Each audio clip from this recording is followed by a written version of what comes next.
Welcome back to my home. We are going to do a deep dive today into one B Corp brand, Beautycounter, and look at what is going on with them at the moment. They're in the middle of a sale, an ownership change, a few weeks of not selling while they figure out that change behind the scenes, and it's led to a lot of questions on what is happening with the brand. And so I thought we would do a deep dive and look at what information we have, what is going on, and how we as consumers trying to shop better respond to that. So we're going to have to touch on a few different things to get to a good place, which is hopefully a clear place at the end. So stick with me and we're going to try and bring some clarity to the situation. I am Kezia from the Whole Home blog and Instagram, and I will say right here, I am sitting with some ducklings under the table. So if you hear a little chirping, it's the ducklings under here. We just got them last weekend. I'll pop a video up, you can see them, but they're under here if you hear chirping. Hopefully the mic will cut it out, but I'm Kezia, and my goal on the internet is to make lower footprint living, more sustainable living, a little bit less complicated and a bit more budget friendly. And when we have questions about brands like this, it can be one of the most complicated things on the journey of consuming more consciously, because we track with a brand, we shop them, and then suddenly they do something, and a lot of people have questions, and we go, but I thought that you were a brand that I had landed on. It can be really confusing on this journey. So I want to look specifically at this one brand in this situation, but also use it to draw out some principles that I use to help me navigate, because things happen with brands. You can hit follow, and as things evolve, I will do a follow-up and we can kind of see where we're at and where this goes. I want to start by saying, well done. If you have landed on this video because you have questions about what is going on with Beautycounter, and I say that because we should be asking questions of brands. I don't think any brand should have our loyalty so much that we don't ask questions or become curious when we see others have questions. If we're going to go on a journey of being people who consume and shop more consciously, thinking about people and planet and ethics, we have to follow our curiosity, and that's always a constantly evolving thing. So we should have questions, and I want to start there, but we should be asking questions of all the brands we shop and all the things that come into our home. That is how we evolve on this journey of becoming people who tread with a lighter footprint. So it's good to ask questions. Hopefully I can answer some of them in this video, but also I think sometimes with question asking of brands, it can lead to so much anxiety and worry that we're not shopping the best brand, or we're not making the right choice, or, oh no, did I shop them and they aren't doing quite the right thing? And I think we have to embrace this more as a direction of movement in terms of our progress. We are all going to make mistakes, and if we're afraid of shopping a brand that's not quite perfect, it's going to keep us in an anxious place where we research forever and we don't actually just try taking small steps forward. I love the quote by Maya Angelou. We've probably all heard it. Do the best you can until you know better, and then when you know better, do better. I think that's the quote. Yeah. And I think that's what we have to do on this. We take the information we have, we do the best we can with it, and then when we know something else, we incorporate that in. So that's what we want to do here. Go, okay, what is happening? Is there anything we need to learn about this brand to help us on this journey of consuming consciously? And I think that principle helps me because it can be so complicated and confusing when brands that we've known to do one thing start doing another thing, or when a question is raised, or you see an Instagram post or something that someone's written saying that maybe the brand isn't doing what you thought it was. And it can be really disheartening on this journey. But I think when I come back to that principle of, okay, I'm going to do the best I can with what I know, and then I will do better when I know better. But also, I'm trying to shop the best brand for each product I need in my home. And sometimes a question will come up with a brand, but it's actually still the best option. So that's not going to mean I don't question. We as consumers get to raise those questions. I will DM a brand on Instagram. I will send them an email. I will ask a question. I will research further. But sometimes I know, even if that is true, this is still the best option for my values of caring for people, planet, and personal health. Other times I'll go, I think there might be a better option now out there, now that I know what I know, and I'll go and I'll look for a different brand. But we're not looking for perfect brands. We're looking for the best brand for where we're at on the journey, and then taking that forward as we know better and we can do better. But let's dive into this specific one. What is this Beautycounter brand? Beautycounter is a B Corp brand, so that's a benefit corporation. They have to exist not just for profit, but for the benefit of people and planet. It's very regulated. They go through an audit every 3 years. It's a B Corporation brand based out of California. It was founded in 2013 by a woman named Greg Renfrew. Her goal in setting up the brand was to do more than sell products, but to have some kind of change in this industry that's very unregulated and potentially causing a lot of harm, the things we put on our skin. That was the goal of the brand. She founded it in 2013. And I don't think anyone is questioning that the brand has had a huge impact on the kind of clean beauty side of the industry. They've been a pioneer. They've won all kinds of awards. They've really been seen as a pioneer in this clean beauty space. And they have been responsible, at least in part, for influencing a number of different pieces of US legislation. They have really campaigned in that area to bring change, as well as just selling products. They sell their products through physical stores, through their online website, and then also through a body of independent consultants that they call brand advocates. That's what they've done from the beginning. They've been a B Corp from the beginning, and they've sold through these different channels. In 2021, the private equity firm Carlisle acquired a majority stake in Beautycounter, saying Beautycounter is a pioneer and leader in the fast-growing clean beauty industry. And we see an opportunity to support a talented, founder-led team in amplifying the brand's mission to change beauty forever. A lot of people had a lot of questions back then, and it's been an interesting few years to watch the brand. They've gone through a series of CEO changes, some different challenges, but also some big wins. They entered the fragrance space and launched a fragrance line. There's probably been some good, some bad through those years. That was in 2021. At the end of 2023, I believe Carlisle said they were moving out of consumer goods into different areas. And on the 18th of April, 2024, so a few weeks ago as I'm recording this, it was announced that Greg Renfrew, the original founder of the brand, the original CEO, had bought back the brand from Carlisle. So she now is fully running the brand and Carlisle are out.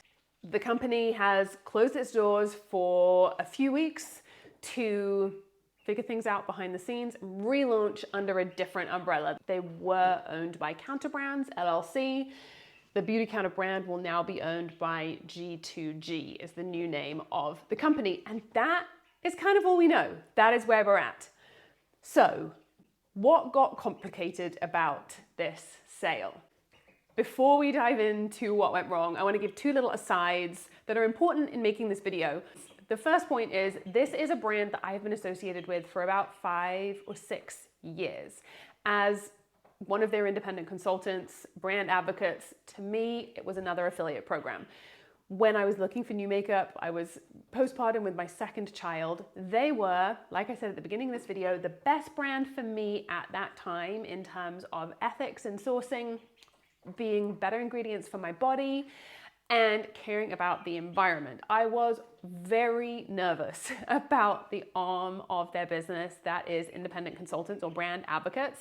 But I was very familiar with affiliates, sharing a link and making commission. I did it for every brand of anything we use. That is how I have earned money for the last 10 years. So that was something I was very familiar with, very comfortable with.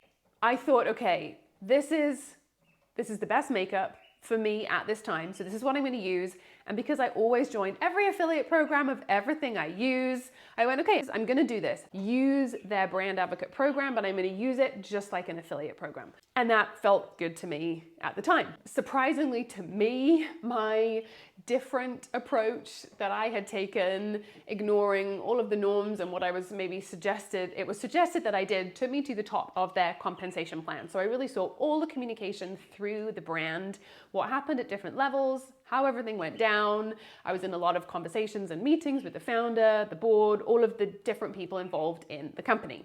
I am now in a position where I am on my way out. It is, for me, an immigration, it's a whole different story, but I'm not American. I'm living here. They're an American brand, and I'm gonna let my residency go, and along with it, all of my American affiliates, Beautycounter being one.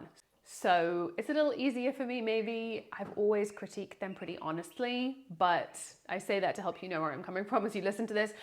And whatever our relationship is with a brand, we need to love brands, but also not have a level of loyalty that stops us from questioning. We've got to be able to question on this journey of doing better with our purchases, the knowing better, knowing more, doing better. We've got to be able to question brands and not have too much loyalty that we can't do that. The second point to say here is the direct sales world, a brand who has advocates or consultants and where, they can be paid for training a team of people doing the same thing, that whole world is a fascinating one.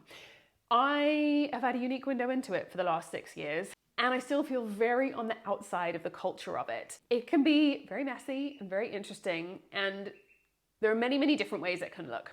And that's probably a whole different video on what to look for in a brand that is using that model. But one of the things I didn't know when I launched into working with Beautycounter is that really this direct sales world is its own industry.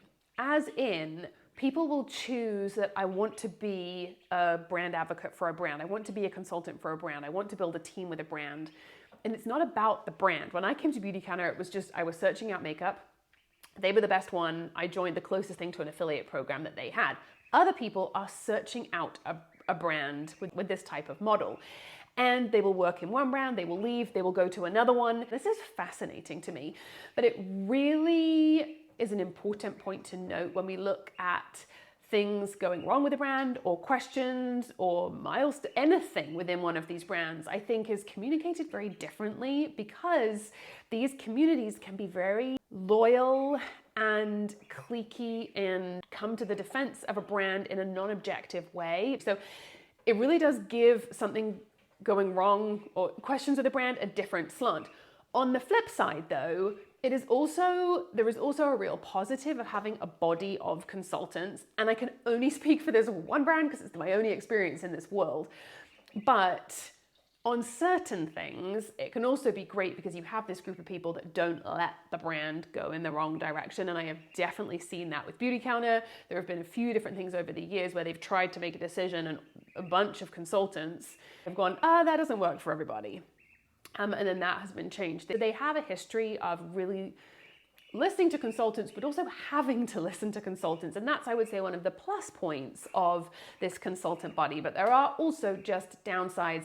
One of the things it can do, though, is make people too loyal to a brand. They have chosen their brand. It is their brand forever, or until it's not their brand. Then, when they finally decide to leave, they then can't look back objectively and critique in an objective way once they've left. So you get this very confusing bunch of very passionate people, very, very fiercely loyal to the brand that they are currently working with and not looking objectively at what is happening and critiquing a brand while they're still there and then critiquing a brand well once they've left. So it just, from the outside then looking in, it can be wildly confusing to figure out what on earth is going on. But I think that's an important aside. Okay, so what got complicated?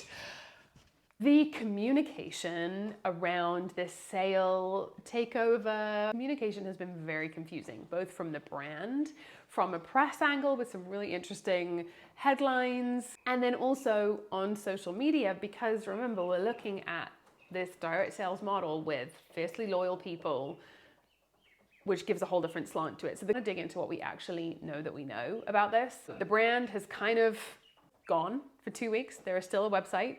The wording on the website page is very confusing. When you read it, it sounds like the brand is gone and maybe a different brand is coming back. The wording there is confusing. There have also been a number of contract terminations and layoffs with a lot of confusion surrounding that. And there are a lot of emotions in the mix. And emotions are so important. We need to talk about them. We need to listen to them. But it can make trying to understand what's going on so complicated. So this is why it feels like a bit of a mess. And looking at it, people are going, what is going on?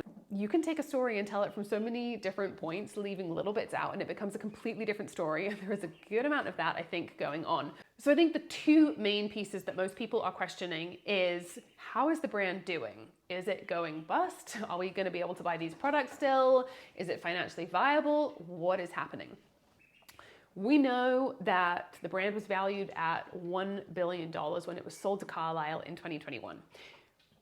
It would seem through different news stories that it was sold back to Greg Renfrew at a loss to Carlisle.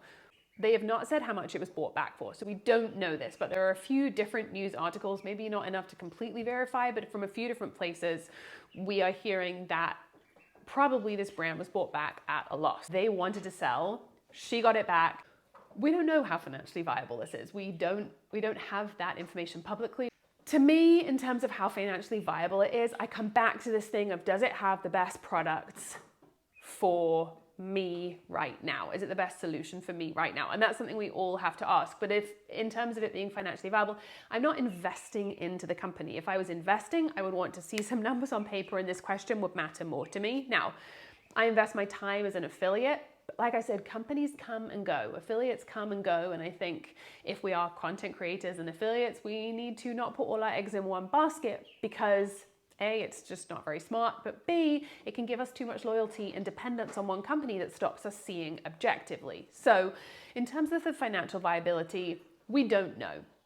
I think the priority probably, the priority right now is probably to get the company to be strong again. We've seen a lot of layoffs. We'll touch on that in a moment. I am thinking, from what we're seeing, their goal is to keep the company alive. They've done so much with the company. It's been a pioneer in this space. They want to keep it alive to get it back on its feet.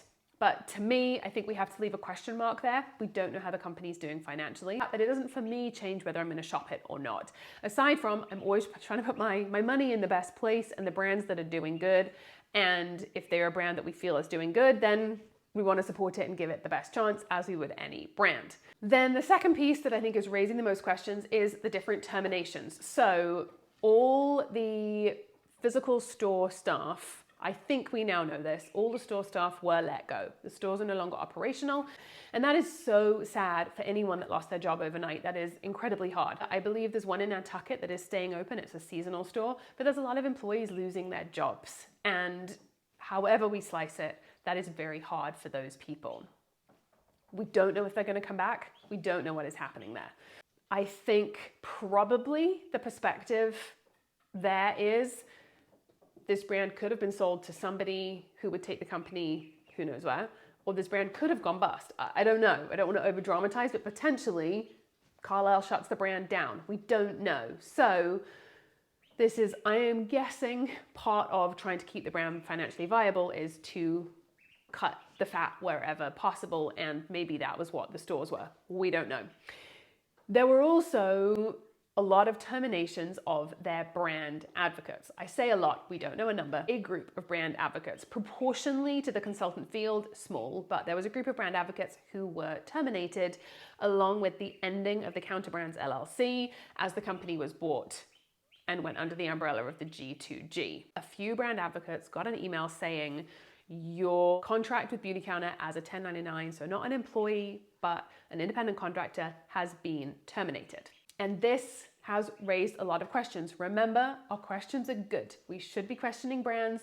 When people are impacted, we should be asking questions. So this is where we're supposed to be. This has caused a lot of questions. The brand Beautycounter have said these were all due to compliance violations. So we don't have a signed employment contract in terms of a salary with Beautycounter, but brand advocates have a series of things they have to abide by. It's not huge, but one of the things that I think may well be at play in this situation is you cannot bring people from Beautycounter to another direct sales brand. Now, remember what we talked about, that we need that lens of the direct sales world is a world. People go into it as an industry. So for me, when I leave Beautycounter, I'm not looking for another company. I'm not trying to take anyone anywhere. I'm choosing new makeup brands and moving on, and I will share those affiliate links, but there's no more to it than that. For other people, when they leave Beautycounter, or even while they're with Beautycounter, they might start to build a world in another brand and try and bring people from Beautycounter over to that brand. You can be an affiliate for Beautycounter and do what you like and earn a much lower commission, but in return for that higher commission and more involvement in the company, they just ask for that level of loyalty. Now, obviously, this has caused huge difficulty for a lot of people. Being terminated from an affiliate, that is hard. That brings a lot of emotion. Whether you were knowingly doing something wrong or not, it's still something that's hard to handle, to see income go. Especially in the midst of a bit of uncertainty and not really knowing what is happening with the company necessarily. It's on a pause. We don't know what's happening. That is very hard. Okay, so we know that everyone was intended to be due to compliance. We know that there were some that are incorrect. There are some people that somehow got mixed up in it. They were terminated, and Beautycounter knows it is not correct. They should not have been terminated. We also know they have a member of staff individually reviewing every person that was terminated and the compliance questions, whatever it was. So this, when I heard about the whole situation, this was where my questions came up. You know, when we look at questioning a brand, this was where my questions came up, and I shot them right at the brand immediately.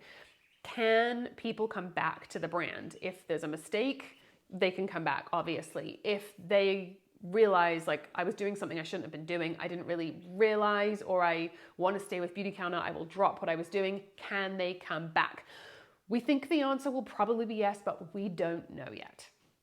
So we're going to have to wait on this one. We don't know, but that is something I would want to see happen, that Beautycounter communicates more, that these people get more communication, and that we get some clarity there, and that if people have not, you know, violated compliance too badly or caused too much destruction, that they can come back to the brand if they're willing to stop whatever they were doing or right whatever the wrong was. This one is kind of a watch this space one. Brand is kind of saying, like, is kind of asking for trust in that. Not everyone has that trust equity, that trust built with the brand. I feel, in watching this brand for a number of years, I have seen them right enough wrongs.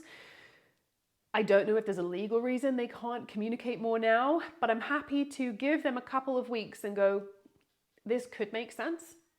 They could figure this out. That's what they've asked for. They've not gone silent. They've said, here are some FAQs to get you through this time when we have to go away and deal with the company transfer. Here are some FAQs. Here are some things to roll with.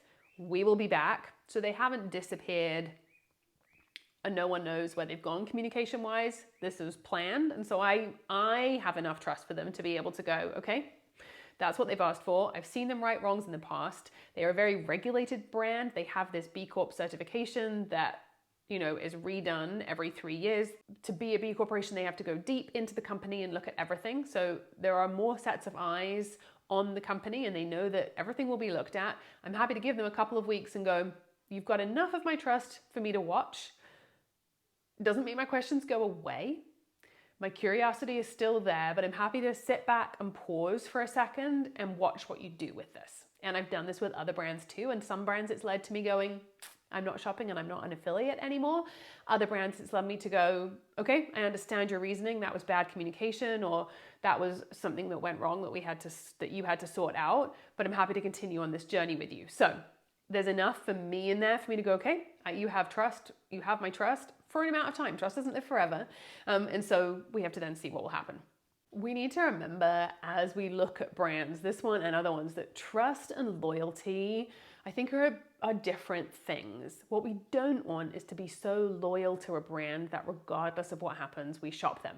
People do this all the time with brands, and people who are not trying to be on any level of journey of shopping well, they have a brand, it's what they shop, they'll shop it forever. It doesn't matter what happens, they're loyal to the brand. That's brand loyalty. Trust is earned and built. And what I think this is where we need to sit. We need to go, what does the history of the brand say that has happened in the past? What have we seen them do? How are they likely to respond in this situation? And trust can carry us through an unknown. Trust doesn't go on forever. We can trust a brand through questions in a social media swirl and headlines. We can trust them through it unto more information. I think this is where we need to sit with brands. Also remembering different people want different things. There is a brand of footwear that I bought that I really dived in. They're another B Corporation. I very carefully dove into all the pieces that they use for their footwear.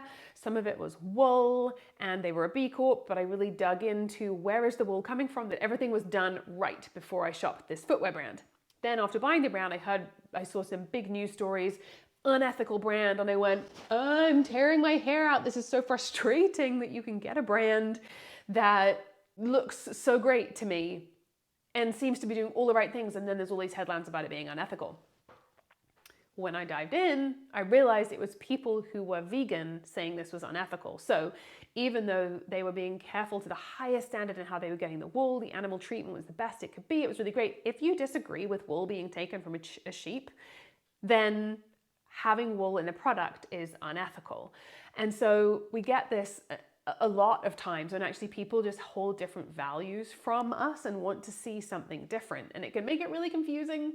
And there's no easy answer to that except that we have to do some diving in, but also not take people's commentary on the situation at face value unless they're telling us what they're looking for. If I just go, oh no, unethical, it's a buzzword. This is not an ethical footwear brand.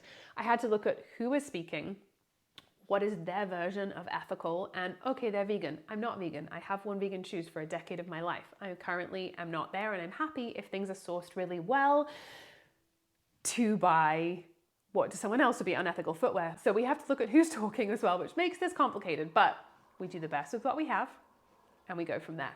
Where do we go from here on the Beautycounter situation? I think we have to go, this is a work in progress. There's a lot we don't know, but they have said we will know more very soon. So going back to the principles I talked about at the beginning, we have to go, okay, outside of what's going on, is this still the best brand for me? Maybe it is, maybe it isn't. There are far more great brands doing good things on the market than there were when Beautycounter started. You have more options. I will link some below if that helps you to go and research and check out and see if it feels like you. We follow our curiosity and we ask questions. And sometimes we have to wait for the brand to come back, and that is what is happening right now. I don't know if there's more in the mix legally as to why they can't say more, or if they're just busying away bringing this new company to life, and we're going to see it back. Whatever has happened, we know that there is a lot of anxiety that has been caused by a lack of communication, and there are people who have been put in a hard place by terminations. Now, this also happens in business. If you're trying to keep a business afloat, you have to let go of people. It is a horrible reality of life. It doesn't mean a company is bad. It sometimes means a company is trying to save itself. But in this situation, we just don't know. We know that they're going to review every case. We need to see what happens there. So that is kind of where we're at the moment. I think the things we need to be watching are, what is the communication when the brand starts back up again?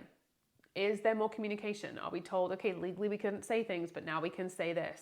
Here's what's happening. We need to see more communication. We need to see some explanation around those terminations, and we need to see some good communication with the people who it happened to, who genuinely aren't sure why it happened. Some people know why it happened, and they are understanding that there was a compliance violation, and they have been happy to go. Other people don't know why it's happened. We also know there were some mistakes, so we need to see that cleaned up well.